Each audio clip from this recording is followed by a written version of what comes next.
Hello and welcome. You are watching Africans in London TV, and I'm a man called Jay. In this video, we are back again with a very, very important topic, and which is really disturbing. 10 years ago, Temitope and I, we were on the streets of London demonstrating, demanding the girls to be brought back, and I mean Chibok girls. So now, without wasting much of your time, let us dive into it.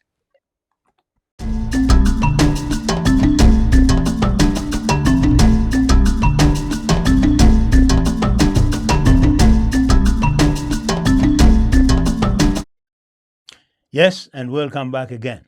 So, here is Tommy Tope Olodo again. Thank you so much for having me. Good evening.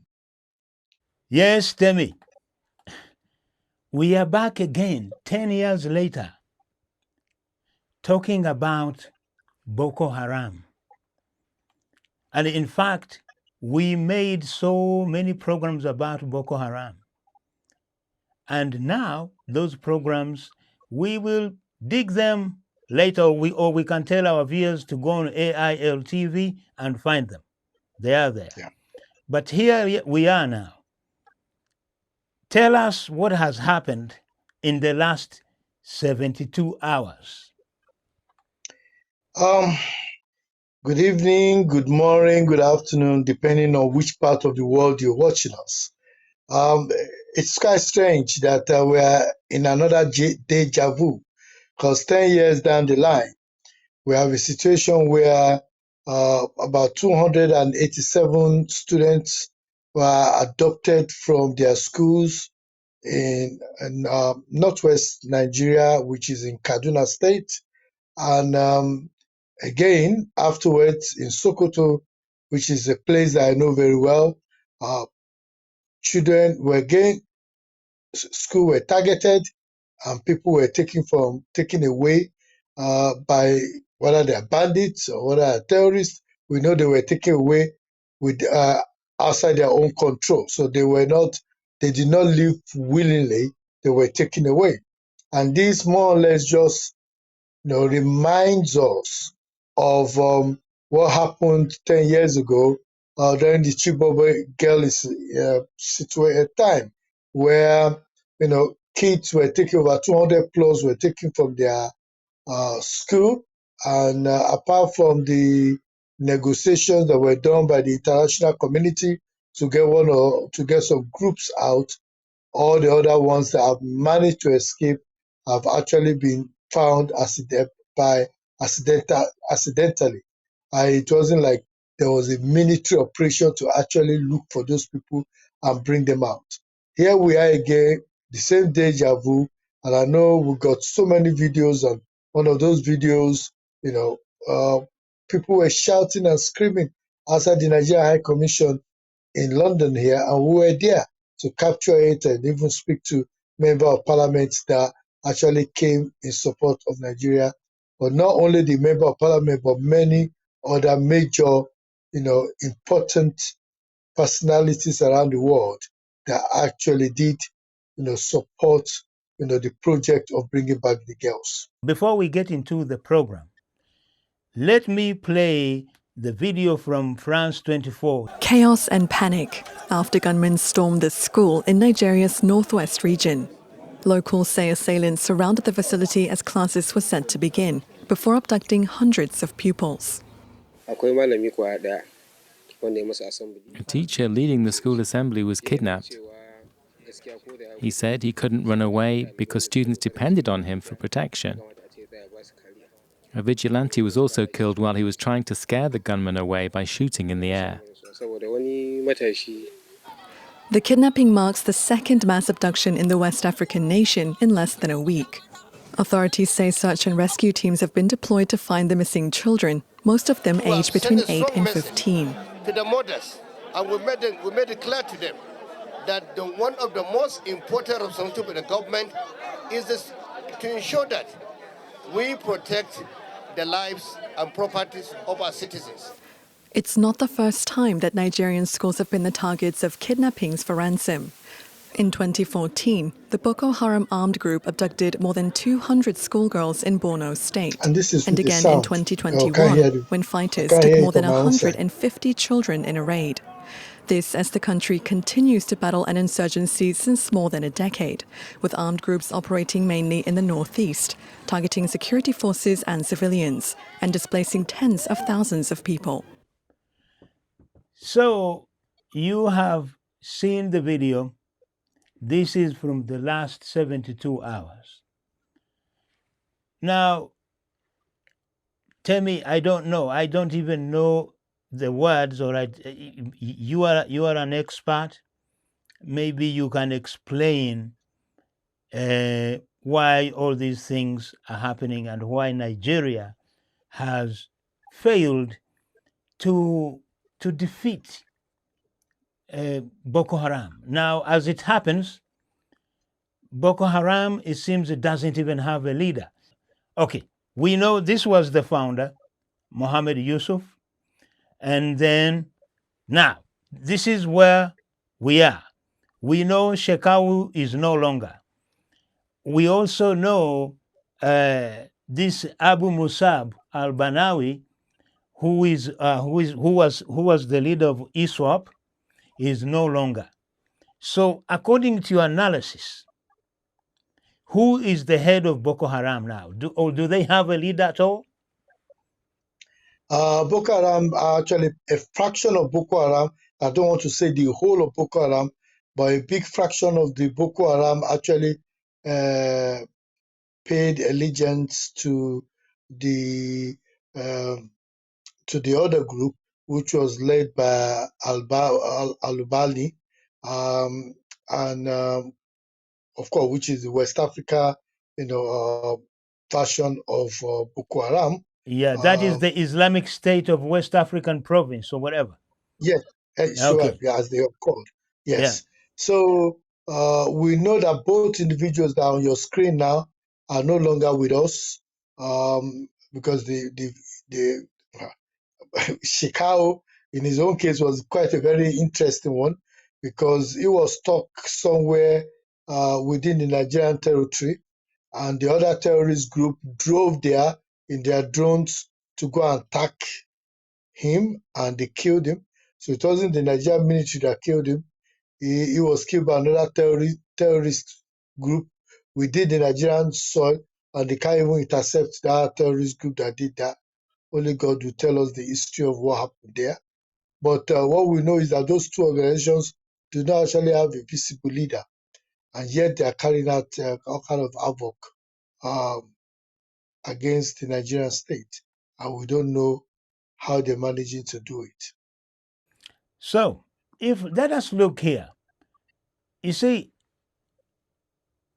what is really interesting, if you look at the overview of the Boko Haram, since when it started, it has killed, 50,000 people, that is an estimate, were killed. And 2.5 million people were displaced. So when you look at these figures, it is even beyond comprehension. You can't even imagine what are the Nigerian forces doing if they cannot actually defeat a rogue group. For me, I see them as bandits. There's no doubt in my mind that more is expected from the security services and the other security agencies that are working on the issue of Boko Haram. The only problem is that there are different reasons or drivers for Boko Haram and ISWAP, of course. And this group went about killing innocent Nigerians. We know that as of 2022, it was said that about 50,000 of them actually surrendered to the federal government. So there is some bit of work that is being done. But regardless of that, we still have a huge number of people they're in IDP camps because they've been displaced from their home. They can't go back to their farm. And the government is really working hard to achieve that, to get them to go back to work and be a valuable member of the community. So if you are saying more than 50,000 these Boko Haram fighters have surrendered, Yeah. so that means the figure is even higher. So if you put it against the Nigerian forces, so how many troops are there in the Nigerian forces? Maybe we will Google that. We will come with that fact.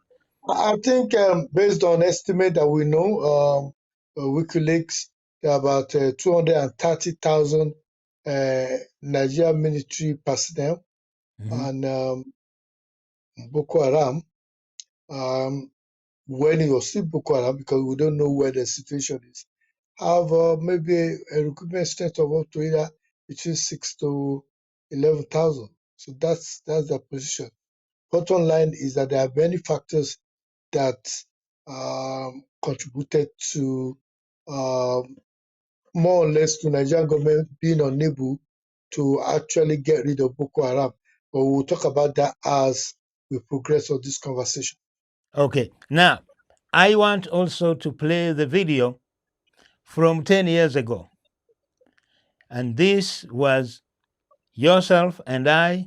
We were there actually asking people what they felt about Boko Haram and how can it be defeated. But also, not only that only Nigerians came, but also our MP here, David Lamy, was there actually to voice his disgust. So here is the video, very long.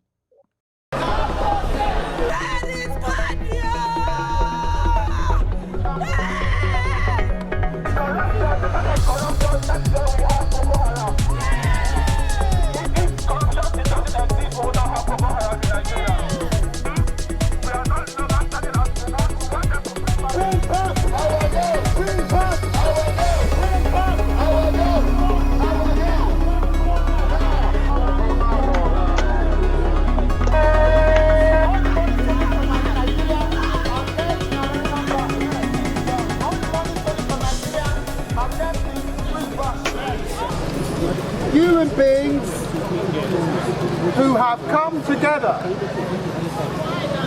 and they say that wherever you are in the world, you have the right to go to school and to come home.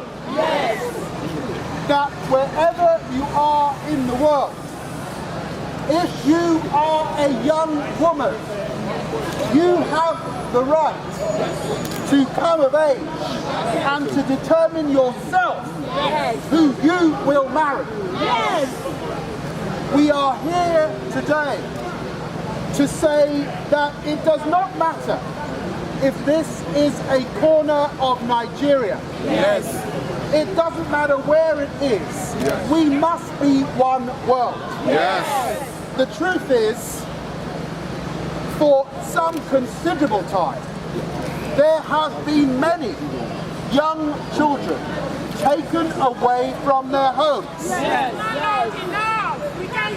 And we have not heard the world speak with sufficient voice at this pernicious evil. After 3 weeks, the international community is beginning to speak. Where finally, after 2 weeks, the government in Nigeria is beginning to speak. And that is precisely because of you people here that when this started said, no, enough is enough. Enough is enough! So I congratulate you. I congratulate others in New York and California and other cities in the world, in Abuja, in Lagos, that have come together and said enough is enough. And we are here in force today. We will be here again until we see these young women return to their families Yes. Until we see a proper program of strategic action to ensure that this kind of evil cannot continue to take place in corners of the world, and that government acts. So we are obviously pleased that a week on from the initial protest that said bring back our girls, a week on, we are seeing action from the American government. We are seeing action now from the UK government. We lament that it has taken so long, but we take heart that because of grassroots campaigning, because weeks ago people were on Twitter, weeks ago people were writing to members of parliament like me and saying, what are you going to do? Because of that action from ordinary people across the world, we will see our girls return. So I too say, one house, one mind, bring back our girls, we will achieve. What is your message with regard to Parliament now? Is it time that we have an open debate on this issue of radicalization in Africa? I think that is right. We need to be discussing more in the UK Parliament, not just the fact of this incident, but the reasons behind this incident. Corruption, inequality, and gross extremism combining to deny people their rights to self-determination that has been so extreme in this case. And we must discuss that, we must understand that, and we must work to deal with it. Do you think it is high time that the security services also help the African community now to stop radicalization within our community, as it's a very small community and a pocket of groups that are coming up? Is it time that we need to now focus on those groups so that we could actually stop the tap of our youth getting radicalized? Let us be absolutely clear that radicalism of this kind in Nigeria will find its way to the streets of London. And we have seen the most awful events in London precisely because of this extreme radicalism. That is why wherever it's found in the world, we are all connected and we must root it out. So we could be confident that you will be supporting the Nigerian community and African community in their drive to stop radicalization within our community and beyond. Look, let us be absolutely clear. It is because of Nigerians in my own constituency raising these issues with me days ago that I was able to act before the international community stepped in. I was following my own constituents, as should be the case. And because of that democratic action, I and others raising the issue, we're now seeing international action. That's how it should be. We've got to come together, but we should have moved much quicker in this incident. Thank you very much. There's a lot of concerns within the community. So that was Temitope Olodo and with David Elami, straight up. But you see, the Chibok girls attracted so much attention. Look, when you look at these pictures here, all the big guns in Los Angeles, they came out with their signs. Bring back our girls, Michelle Obama, all over the world. But now the question is that, how come that this fire went out? It is sad. We're talking of an organization that started as far back as 2002, with its leader killed in 2009, and that was when they became. It was killed in an extrajudicial killing. Let's not doubt that. Are we talking about Shekau here? We're talking of Mohammed Yusuf. That one. Yeah, that's him. Yes. Yes. So this is. He's the founder of Boko Haram, and he was killed, and that was where Shekau took over. His son became a spokesperson for the organization, but the conflict between Boko Haram and that group, that infighting more or less, of course, lingered and lingered until that group killed uh, killed Shikau, not the Nigerian government. And of course, they said they killed him. As Nigerian government, we don't know the truth about how he died, but we know that he's dead. So those two organizations do not have a well-known leader for both organizations, but yet they continue to cause havoc. Since that 10 years ago, they continue to cause havoc to the extent that now we have what we call hybrid bandit, which is bandit with a mixture of terrorists in them, and they're responsible for at least estimated 50,000 deaths and more than 2.5 million people displaced. So it's a big challenge to really understand how this group had continued to fester, continue to, cause havoc, and yet they've not been arrested and put in their rightful place. I think it's important to highlight that President Muhammad Buhari promised to get rid of them within a specific time frame of 90 days, which is 3 months, but, nothing really happened. And I said that live on TV, that it's impossible.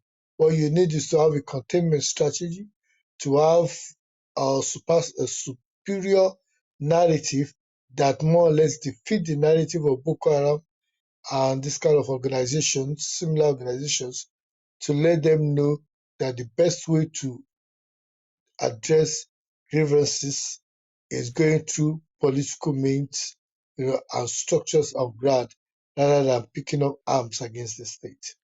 Yeah, but when you look at it closely, all these insurgencies, they are happening in the northeast of Nigeria, not so much in the southeast or the southwest. And these guys are attacking fellow Muslims. Or am I right by Yeah, saying so? yeah. The majority of their victims are actually uh, northern Muslims, and I think it's important to also highlight that the governors from the northwest of Nigeria did come together some few days ago, if not within the last 48 hours, to denounce this terrorism and saying that they're going to unite across party lines to deal with it.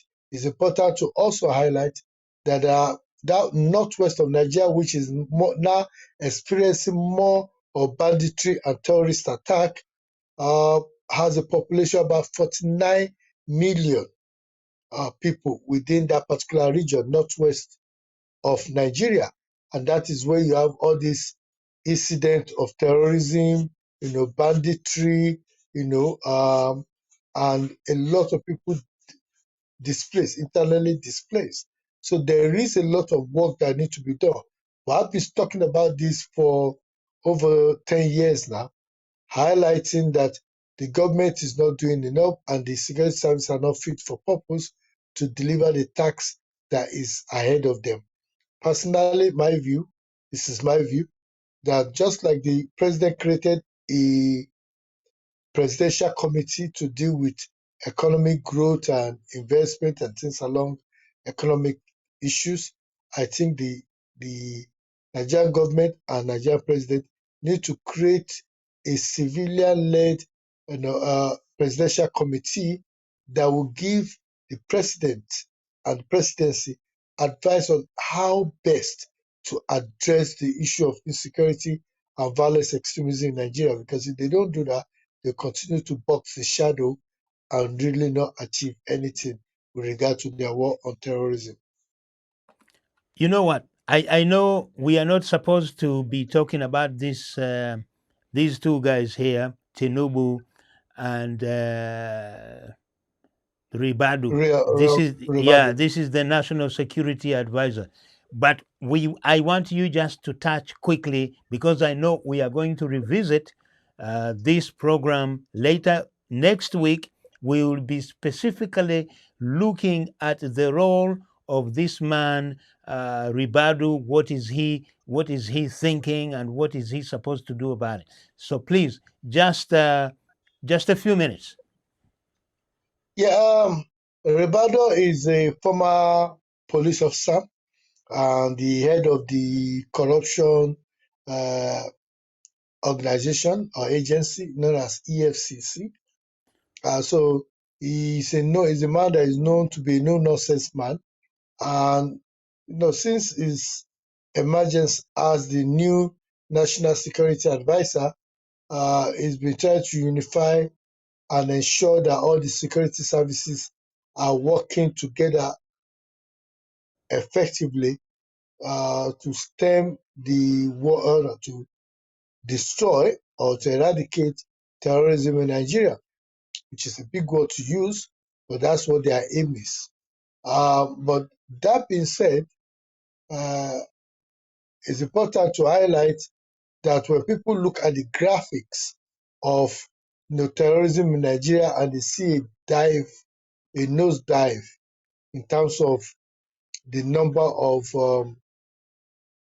the number of incidents that have happened.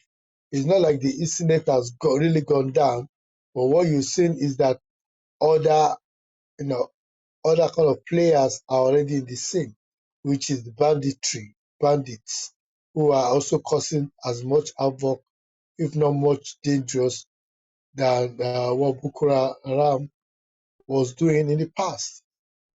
But not only that, one of the things we realize is that the death of Chicago in May 2019 might actually be one of the reasons why a lot of his followers decided to surrender to the Nigerian government, and Nigerian government boasts of, having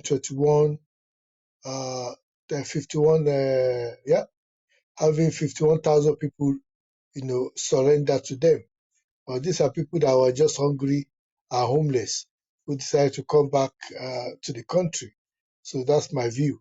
But I think the most important thing is to realize that these two individuals were dangerous and remain dangerous, and Nigeria really need to change its strategy on how the issue of Boko Haram or insurgency is fought in the country. Yeah, but what is challenging maybe for the Nigerian forces and even the intelligence services in Nigeria, we don't know who the leader is. You can even go to Google now and type in who is the leader of Boko Haram. No. Who is the leader of ISWAP? No. You can't find any. So, well, I'm sure probably that is a question that to ask the authorities and the people in the position of intelligence. But as always, it's important that you are raising it, that we know what their KPIs are. What are their KPIs? What is it that they need to achieve? How long do they have to achieve those things? And if they are not achieving those things, are they allowing other people to come up the rank that can deliver what they cannot deliver? The bottom line is, there is need to revisit the way in which we fight the war on terrorism and bring in experts to help us map out the best way forward. So, okay. Now, I have to use this image because I know this is a very powerful image. It will send up a message out there like they did 10 years ago. So, Yeah. 287 young boys and girls have been abducted. So, and they probably we don't know when they will be returned. Now, I just want to ask you one question. We know these are bandits, even though they are hiding under the umbrella of religious organization. Yes. Are they doing it because they want ransom? It's a very complicated one. Very, very complicated, because we know the cost of living, we know the kind of challenges that are there. We know that it is not that easy for big institutions to change their method of operation and how they really add value. But I believe that there is need for there to be a collective approach to tackling terrorism in Nigeria. That is the simple truth. Until they have that, it will be impossible for the issue of Boko Haram or ISWAP to be resolved amicably or to be dealt with. Okay, so well, I think now we are coming actually to the end of the program. As always, we are going to revisit this program because it is very, very interesting. Everybody was kind of relaxed. But having said that, these incidents have been happening, but underneath, and no one was really taking much attention, even when now the 287 boys and girls being abducted, it's not really ringing like we had 10 years ago. What do you think Now, that might be? No, but I think there are different reasons for that. I think it's important to highlight that when you look at the video, which I believe you played earlier, and look at the state of the school, if you remember, Gordon Brown, our former prime minister, did put together a group for Safe School Initiative, and they raised a lot of money for it, and Nigerian schools were meant to benefit from it. So the question you asked then is that how come this school, did this school really benefit from such money and funds that were raised from around the world to try and ensure that there's safety and security in those schools? One of the teachers spoke in local dialect, in front of the governor and said about 700 youths, people were marched into the bush, but some of them did escape, and they managed to do a kind of head count and came up with the figure that they come up with. But we still don't know if there are more people that will show up on there when eventually Yeah. they are rescued. We don't know. But the truth of the matter is the North is waking up, Northwest is waking up, to the challenges ahead, and we need to all work together to ensure this is resolved. Temi Topeolodo, thank you very much. Until Thank next you so much. week, we are waiting to hear what you're going to tell us next week. So, okay, that was Temi Topeolodo as usual. But it is kind of actually taken us all by surprise that these incidents are still happening in Nigeria, where you have got an army, you have got the air force, you have got the intelligence in place, yet Boko Haram or not, or ISWAP or whatever it is, they are defeating these guys. I can't even, my words, I'm lost for words. I don't have anything to add. But until next time, ciao.